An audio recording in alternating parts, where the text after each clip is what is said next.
Hi, everyone, and welcome to another episode of Ramblings Live. My name is Iman from the class of 2014, and I'm so excited to talk to you all today and catch up with some former Westchester students just to figure out what they've been up to, what cool things have they been doing. And I really want to hear from you guys too. So make sure you leave a comment with your name, your class year, and your favorite Westchester memory for a chance to win our season greeting sign. It's perfect for the holidays. You know you want it. So make sure you leave some comments. Let us know your favorite memory. But we are so excited to get into today's show because we don't have one, two, but three former Westchester students who are doing fantastic work. So before I introduce them to you, take a look at a video just to go over the great work that their organization is doing.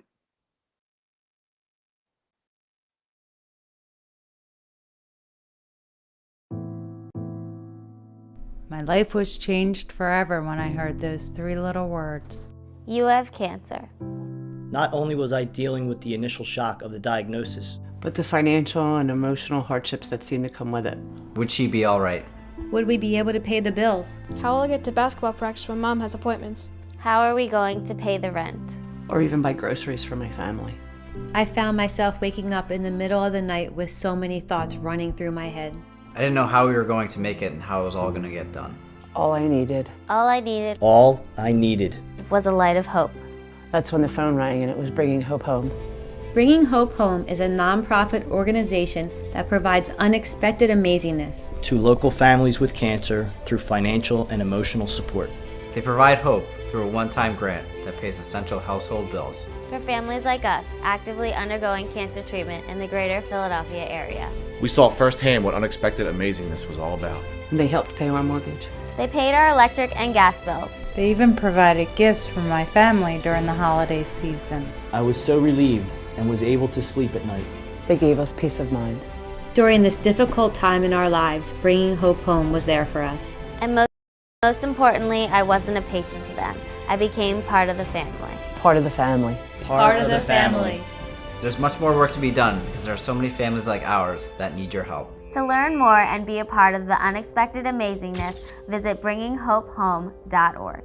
Become part of the unexpected amazingness and donate tonight. Tonight is the night to help a family like ours. Thank you. Thank you. Thank you. Thank you.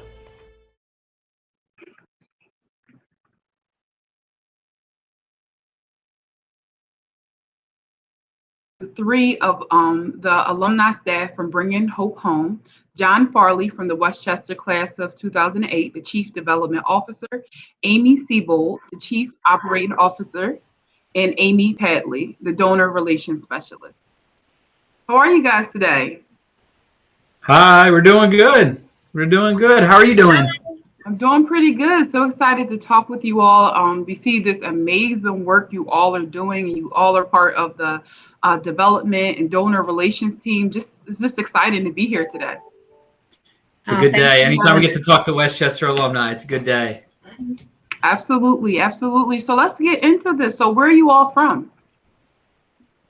We could start with you, John. I know it's kind of weird. We're all in different places. Yes. Yeah. So where I'm from originally, I'm from Cheltenham, Pennsylvania, Montgomery County. But me and my wife and our two boys, we live down in Delaware County in Ridley Township now. And we all three of us work out of the Malvern office of Bringing Hope Home. Nice. And I'm in Montgomery County right now. I'm from the Jenkintown area. My husband and I are in Huntington Valley and Lower Moreland. And I'm a new mom, just had our daughter, 13 weeks ago. So today's actually my first day back from maternity leave. So what an exciting first fun day, to be back with you guys. So this is a fun part of my job for sure. Congratulations on a new baby. Oh, thank you. Yeah, she's a sweetheart. She's with her grandparents today. So it's a big day. Love that. So just like John, I'm also down in Delco, but I live in Springfield. Okay, very nice. So everyone's local and decided to stay local. I'm from Philadelphia, and I still live in Philadelphia, so I'm right there with you guys. So did you guys live on campus or off campus? Do you want to just keep going the same order, guys? I love it. I did a little bit of both. I was in Sanderson Hall my freshman year. or first year student, I guess, is the proper way to say it now. And which Sanderson no longer exists, I believe. I think they took that one down.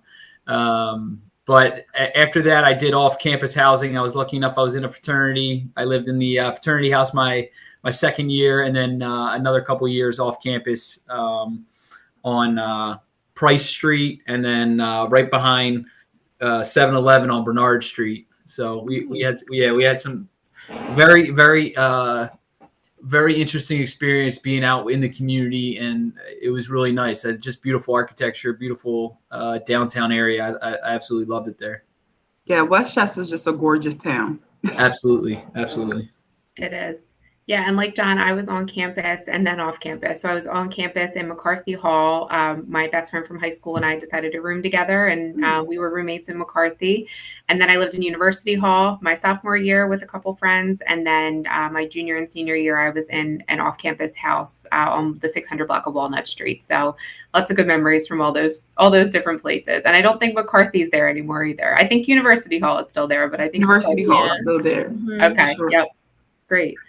And Amy, you just recently graduated, so everywhere you lived is probably still around right now. It is. So I lived in Allegheny Hall.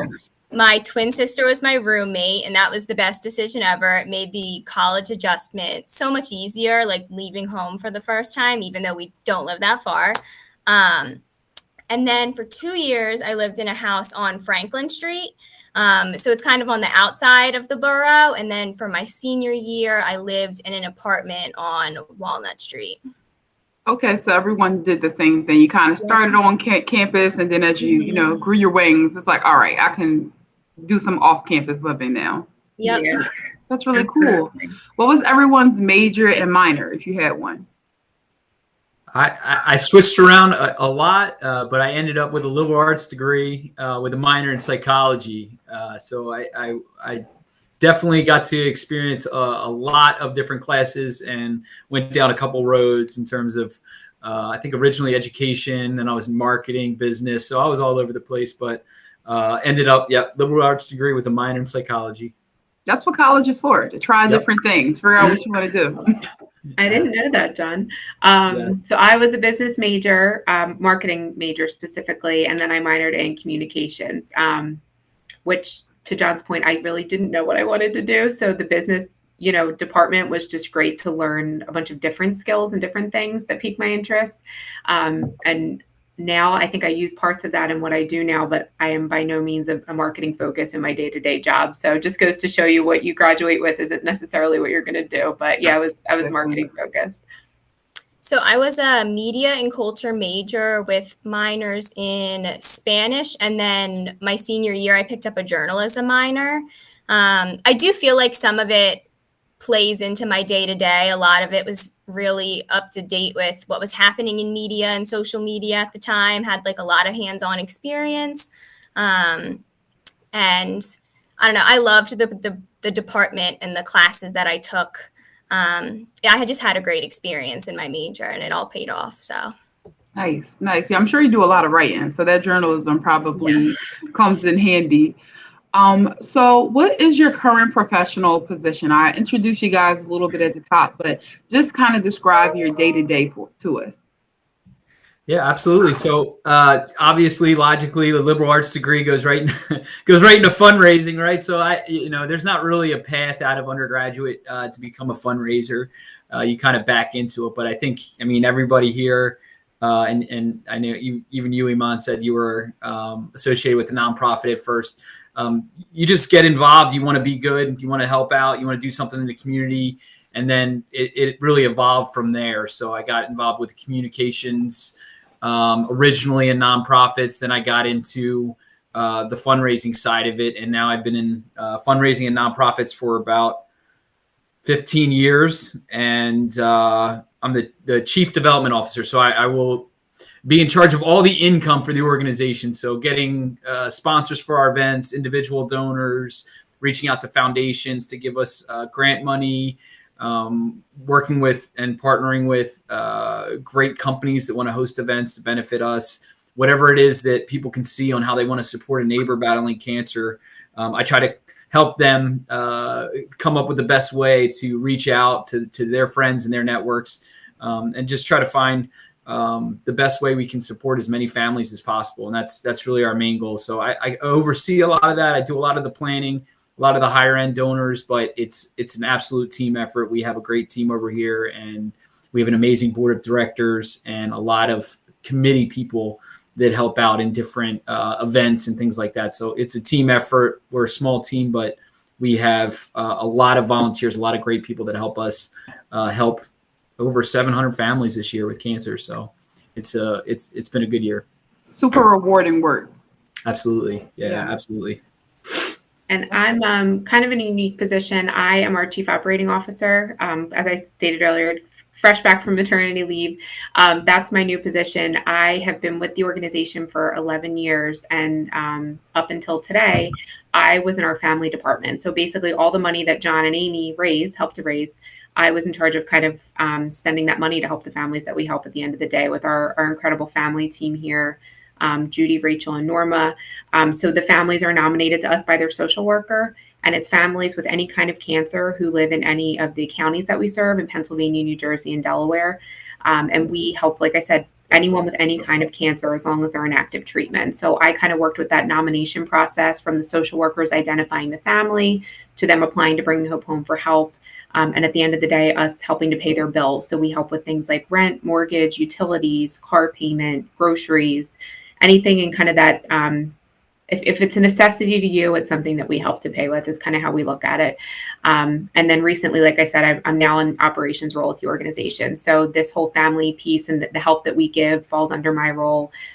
Newly, I'll start to work with our legal team, our HR team for onboarding new team members, and our employee handbook and PTO and things of that nature, helping with our budget and finance. So really just the day-to-day operations of the organization is what my new role will be comprised of. So really excited to kind of jump in as I'm back, and excited to learn a new role, which I'm really looking forward to.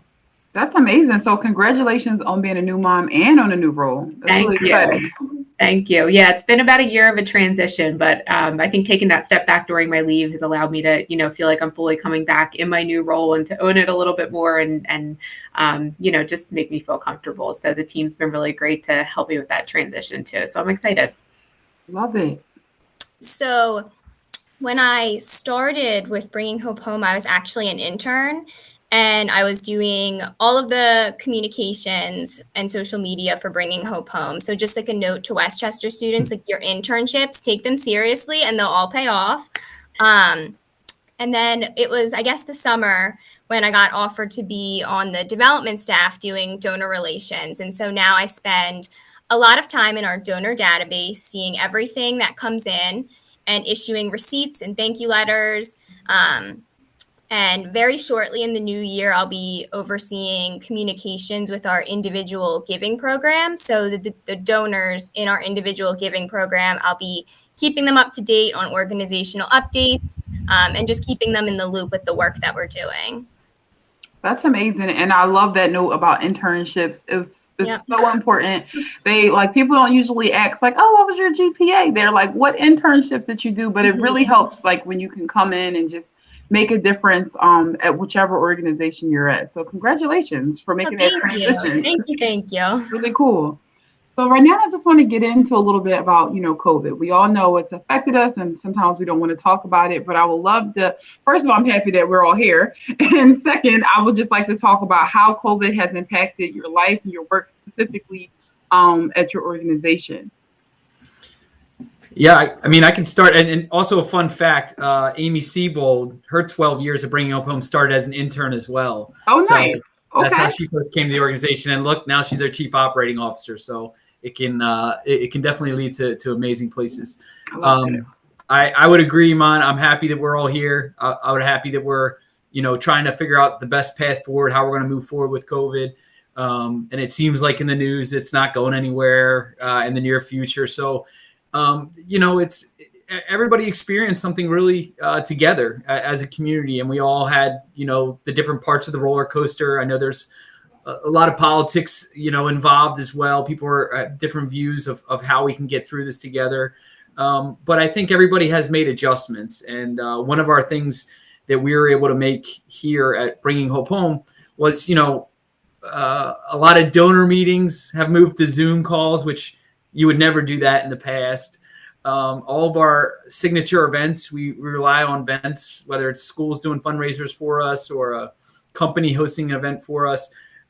We couldn't have those events for a year and a half. So we have been really unique opportunity for us to look at our mission and see how do we creatively support these families, battling cancer. And I can let Amy talk a little bit more about how it impacts our families. But for our donors, we have the best donors in the world, and they understand cancer. Most of them have battled cancer at some level. I mean, almost everybody knows cancer and how it can impact a family. So they really did step up and say, I might not be giving how I traditionally give at a dinner or a golf outing, but I'm going to give this year because, I know you're doing good work. So it taught us how to work a little bit differently. It taught us how to really focus on the mission and have some really open conversations with our donors. So I appreciated the offer. I appreciated the opportunity to kind of grow our mission during this time. And then the last thing was, a lot of people are still complaining about some things, but, I don't have to commute as much anymore. I get to have breakfast with my kids in the morning, which I wasn't able to do. I mean, I'm going a far distance. So there's definitely been some benefits, I would say, for sure, and some positives. I've gotten more time with my, family, haven't been able to see some of that extended family in other places as much as I would like. So it's definitely just trying to stay positive, focus on the good. And our family has been, knock on wood, very healthy and been able to do well so far through the pandemic. So that's kind of how it impacted me and then my work. Glad to hear that everyone's good and you're spending more time with your family. Correct. Yep. Yeah, I think so many of us have seen that. And, from an operations perspective, which is my new role, like John said, we had to obviously transition everything online, right? So that was new for us to figure out. And, we are really big about our team culture and really looking at Bringing Hope Home as a family, and we're really close-knit staff. So how do we keep that, culture alive, right?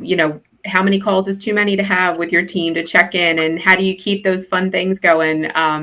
We had a Friday happy hour we did the one time on Zoom. You just have to get creative to keep that momentum going.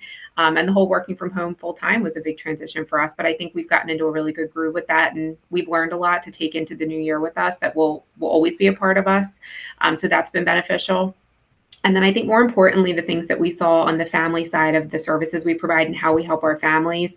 As you can imagine, we saw a really big increase in the emotional support that our families needed during a really difficult time. We had cancer never stops. And I had one family say to me that one thing that they feel that was a positive that came out of the pandemic was this is how this family lives their life every day pre-COVID. And what they meant by that was always worrying about, is somebody coming over? Are they sick? Am I going to get something from them? I always have to wipe down my surfaces because, my immune system's compromised. And I have to be so careful that I think COVID gave people a little glimpse into what it's like to live with cancer every day. And that's just something that really stuck with me. And, our families are still going through treatment. Their treatments never stopped. But the changes that they saw were that a lot of people had to go to treatments alone. They couldn't have their caregiver with them. We have families driving quite a distance to go to their healthcare facility daily for radiation and chemotherapy, and their caregiver had to wait in the car while they were there for an all-day appointment or for a procedure. I just think meeting somebody as a newly diagnosed patient with masks on and protective gear was a scary thing for people. So during an already uncertain time, I just think that added a whole other layer to it. We saw a lot of increased financial struggles for people who were laid off, facing unemployment. People who worked in the hospitality industry. I mean, look at how those industries were impacted. And if that was your source of income, these families were really thrown for a loop. So I think for us, it was just, we're always that listening ear for people, but our phone calls with families, we needed to allot some more time for that to really make sure that we were being that listening ear for people and a shoulder to lean on during a really increasingly difficult time. I also think we had to get creative with our services and how we are providing. One example of that is we offer a Thanksgiving meal program with Acme Markets every year where they donate all of the fixings for a Thanksgiving meal, a frozen turkey, all of the sides, really to make it special for the family. families used to come to a store and pick those meals up, and they would meet an Eagles player and have this great experience. But obviously that couldn't happen. So we adapted that the past 2 years by offering a drive-through pickup where families would pull into the parking lot, pop their trunk, we would load the meal, and they could be on their way.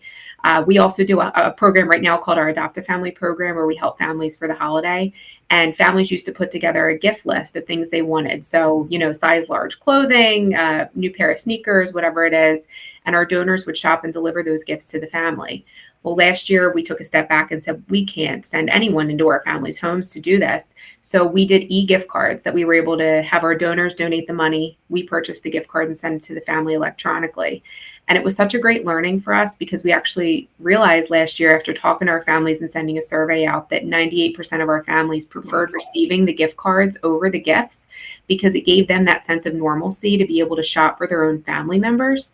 And that's something we took with us into this year too. And we were able to completely revamp our program and, again, make sure it's specific to what the family wants and what they need. So I think there was so much positivity that came out of this, despite a really difficult situation. And like John said, our donors were there every step of the way and just were willing to help in whatever way that we needed them to help for our families to serve them best. So just feeling really grateful for, learning all of that and seeing so much good during a really difficult time for people. That's amazing. And I'm so happy that you guys were there to not just provide the services, but to adjust your services. Again, just working with students before, we saw like so many challenges that came from the pandemic with, just internet and accessibility issues. But as you said, there's always opportunities and ways where you can, use what's happening in the world to just kind of get a little bit more granular and touch people more. So I'm so happy to hear that maybe you guys have found some new best practices that can help families moving forward. Yeah, we definitely have. And I think it kind of forced us to change in some of those ways, because had we not been forced to do this, we never would have learned what we learned. Found out, yeah. Yeah, so definitely grateful for the things that we've learned over the past 2 years. Absolutely. And I would say too, I got to see both perspectives. So from a student perspective with virtual learning, that was when I actually started with Bringing Hope Home, to then becoming a young professional in the working world, also being virtual, but dealing with that hybrid, going into the office and still working from home. I got to learn a lot about myself professionally and personally on working styles and communicating in an entirely digital age with our donors, but also with team members. It was something that everybody had to adjust to in their own ways. And to go from, honestly, the virtual learning when Westchester was doing that did help me so much for that. I'm like an expert in Zoom because of it. But to go from having to adapt in that format at Westchester, getting all the tools to learn to adapt in that environment, definitely, I would say, set me up for success to kind of be flexible in my career and to adapt to the needs of others as well as myself.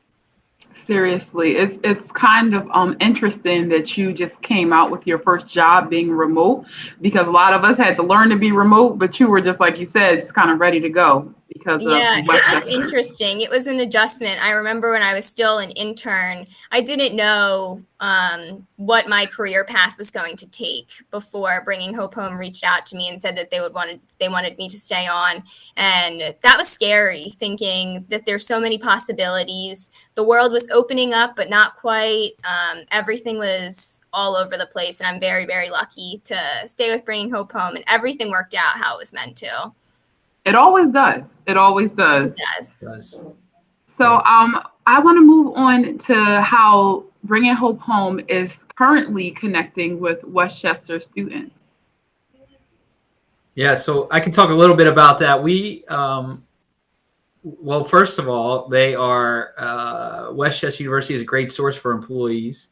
As you can see through Amy Padley, we get the best employees from Westchester University. But I would say our club there is probably our strongest club, and they meet, I believe, Tuesdays, or was it Thursday? Tuesdays at 7:00 in Sykes, and they are high energy group, very well organized. They deeply understand cancer, our mission, empathy, and they work with us throughout the year. They do some fundraising on their own. They have a 30 Days of Hope that they're going to have again in April. They've had a fun 5K, Halloween 5K in the past.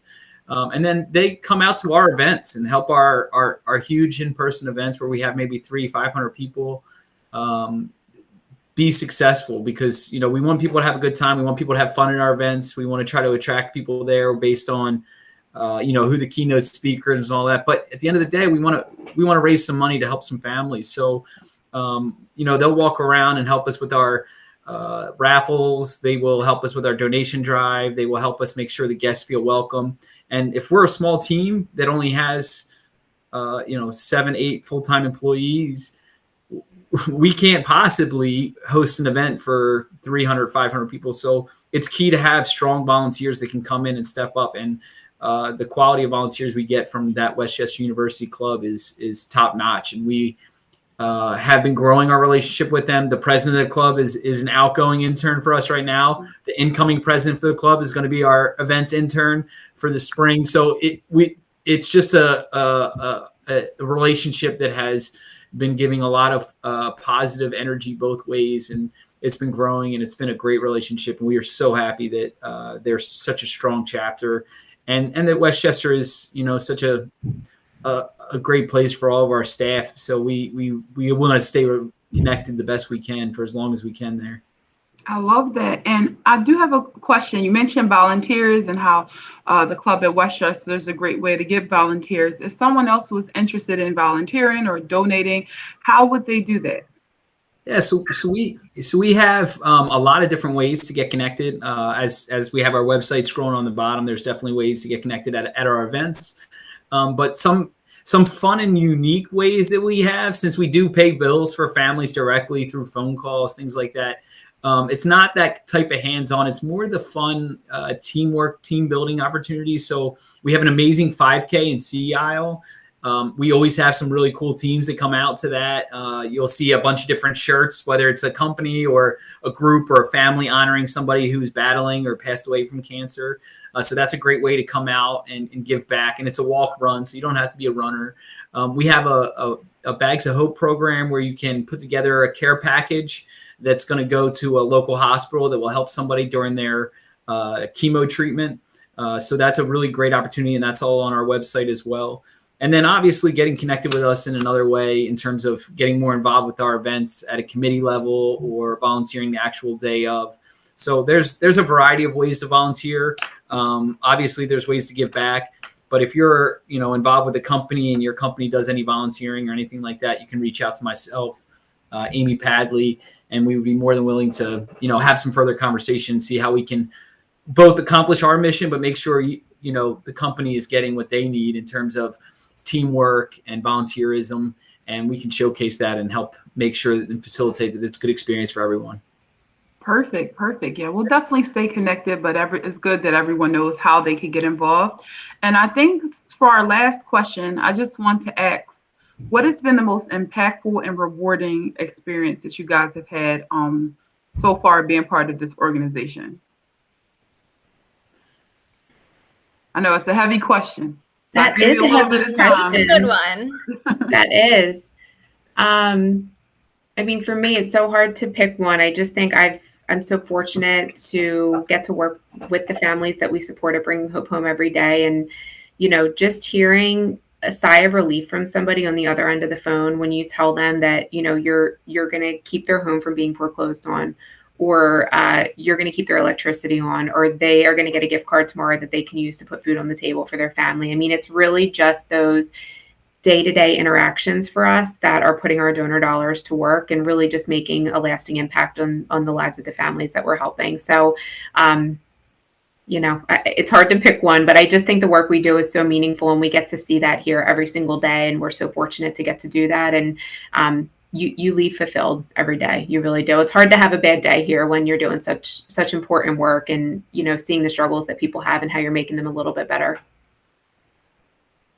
Yeah, I would definitely echo off what Amy said. I mean, I think especially being an undergrad at Westchester, jumping around majors, not knowing what I want to do with my life, where I'm going to be, I know I want to help people in some way. I would never, people kind of get freaked out asking people for money.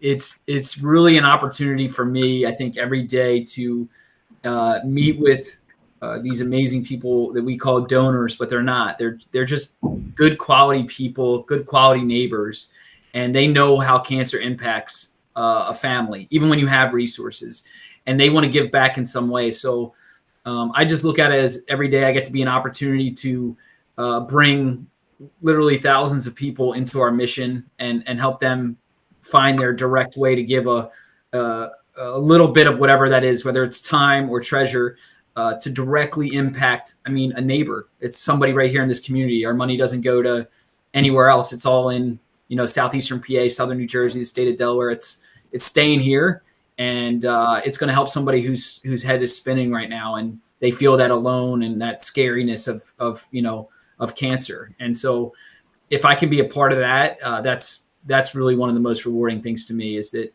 I can help somebody that maybe not know how they can give back, find a way to give back, be a part of our organization, and ultimately have a huge direct local impact. That's what I really like and enjoy every day. Absolutely. I love that part about just helping people in your own community. Mm-hmm. Mm-hmm. I would have to agree and say that it's seeing the impact firsthand on what we do. Just to think of a specific memory, at one of our events, I was sitting and having lunch with our family speaker at the event. So usually at a signature event, we invite a family to come and share their story, and just sitting with him, listening to him talk about his journey, his family, and how bringing Hope Home has helped him. It really puts things into perspective, because everybody knows somebody who is cancer. Like, cancer has affected everybody's life in some way.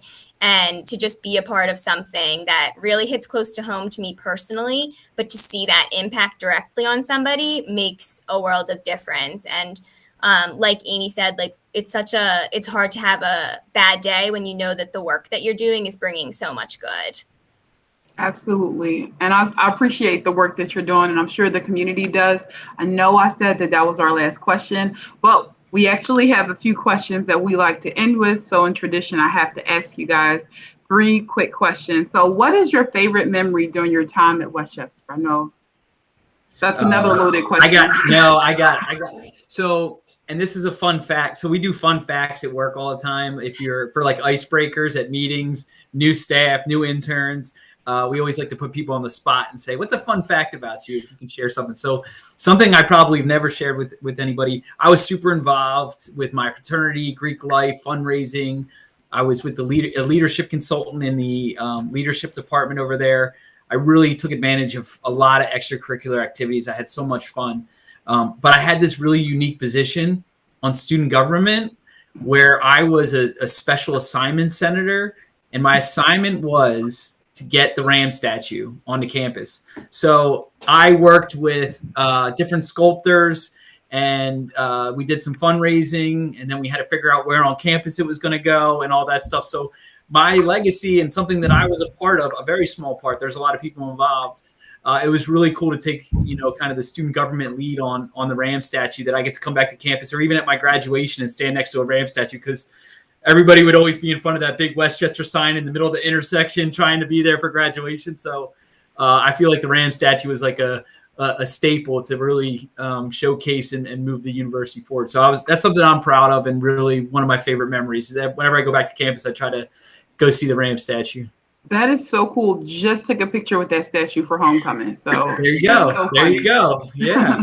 I can't top the Ram statue. I mean, this is not fair. I don't know.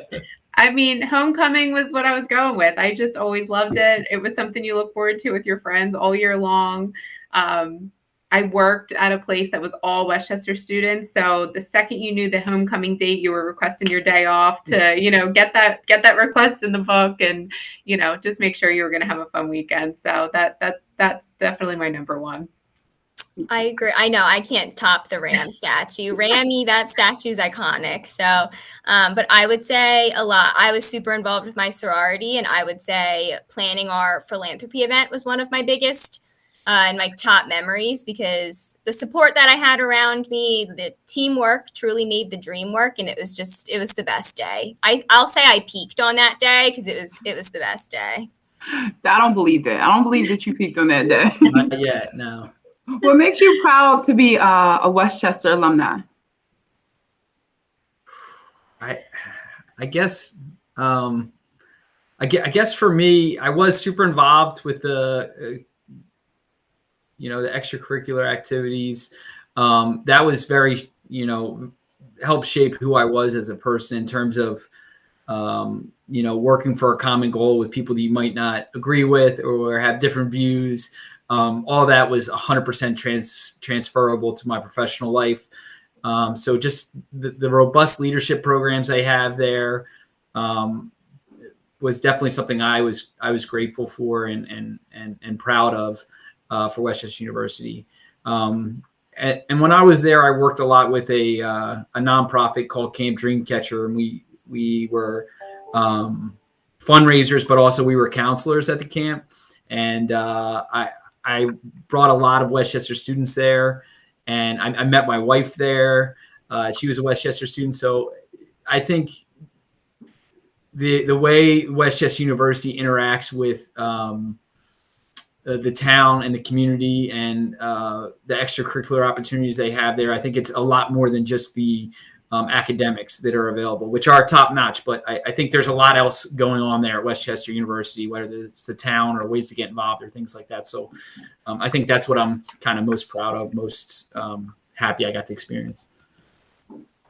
I think for me, it's the, relationships that you build and the people that you meet. Even working at Bringing Hope Home, we joked earlier, but I think 99% of our staff went to Westchester University, and we're a small but mighty team. And to know that there's that many people from so many different backgrounds and graduation years and different majors that have come together for this special cause, and it's led by so many Westchester University students, is just, it's really an incredible thing to be a part of. And I know for me personally, I still keep in touch with so many friends that I graduated with over 10 years ago. And those relationships are still strong, those friendships. And that's something that's really special. I don't think you find that everywhere. So I think it's, like I said, just the people and the relationships you make that are special. I would say that it's really Westchester's emphasis on hands-on learning. Like the professors that I've had, the projects and assignments that I've had, they were all such tangible skills to set me up for success, and they really cared and they wanted to watch me succeed and grow and give me all the tools that I needed in order to do that. So I would say that's what makes me really proud to be a Westchester alum. Love that. And last question, best advice you can give to a current Westchester student or graduating Westchester student? I would go with get involved. Obviously, that was a big part of my experience at Westchester. But I think get involved, but network as well. Network kind of has a dirty word. People are scared, especially introverts. Networking doesn't mean go to a room that you don't know anybody and hand out business cards and shake hands, which you can absolutely do. But stay connected to the kind people that you meet along the way, whether it's a classmate or somebody near you in the dorm. A professor that really kind of seemed to care a little bit more. Stay connected with those people, talk to them about your dreams and your hopes, and be there for them, and they'll be there for you too. So some of my best friends, some of my best work connections, job opportunities I've gotten have been because I've met amazing people at Westchester University and stayed in touch with them, and they were able to give back to me, and I was able to give back to them in a little way. So just stay connected, network, and go out of your way to be kind, I think, to people around you. That's great. I love that, John. I think for me, I didn't know what I wanted to do, to be honest with you. I mean, I feel like some people are so fortunate to know, from day one, I want to be a nurse, I want to be a doctor, whatever it is. I was not one of those people. And I think my advice to a current student would be, you don't need to have it all figured out right now.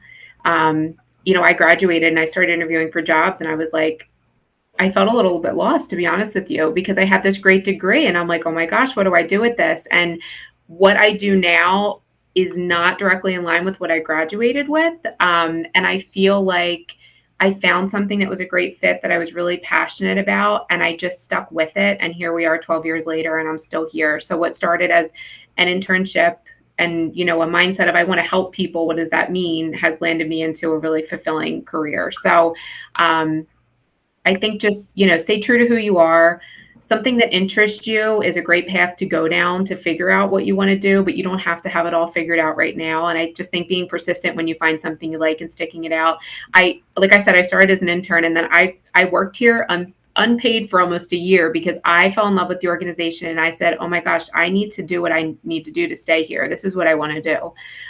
So, you know, that was such a short-term thing for a long-term fulfilling position that I'm in right now. So I think just stick it out and, you know, just follow through with what you want. I would say you get what you put into your experience. So get involved and basically make memories and make it a good one. I love that. It was so great talking with you all and learning about your organization.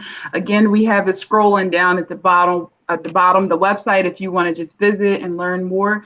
But yeah, I want to stay connected with you all. It was such a nice conversation. Absolutely. Thank you, Iman. Good connecting with you. Good connecting with you and good talking to you all. Have a good one. Until next time. Bye. See ya. Bye. Bye. Thank you.